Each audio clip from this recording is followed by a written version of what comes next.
मोबाइलवे भइल बाए दादा जिंदगी के संगतिया।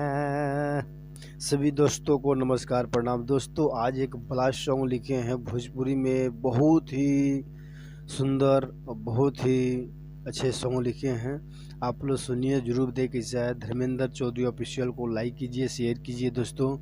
चलिए दोस्तों, हम अपने मुखड़े की ओर चलते हैं, थोड़ी भी देरी नहीं करते हैं और आप लोग सुनिए जरूर दे कैसा है।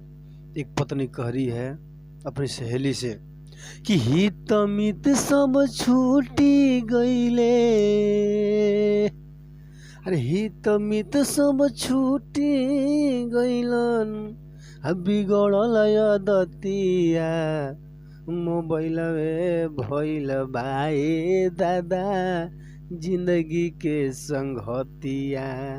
मोबाइलवे भइल बाए दादा जिंदगी के संगतिया। हित मित सब छूटी गईले, अरे हित मित सब छूटी गईले, बिगड़ल दतिया मोबाइलवे भइल बाए दादा जिंदगी के संगतिया। मोबाइलवे भइल बाए दादा जिंदगी के संगतिया।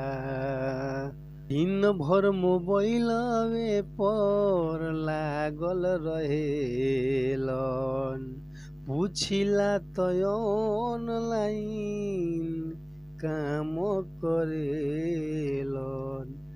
दिन भर मोबाइलवे पर, है रे मोबाइल कैसे मोबाइल आ गइल, लोग को फुर्सत नहीं।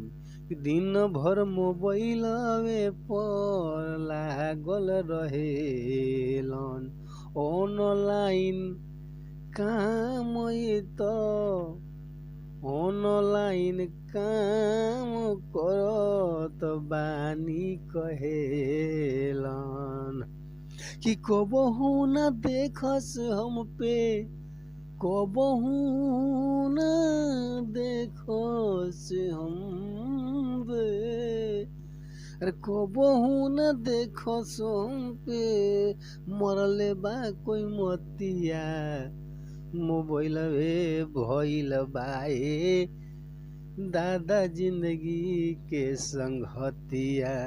मोबाइलवे भइल बाए दादा जिंदगी के संगतिया।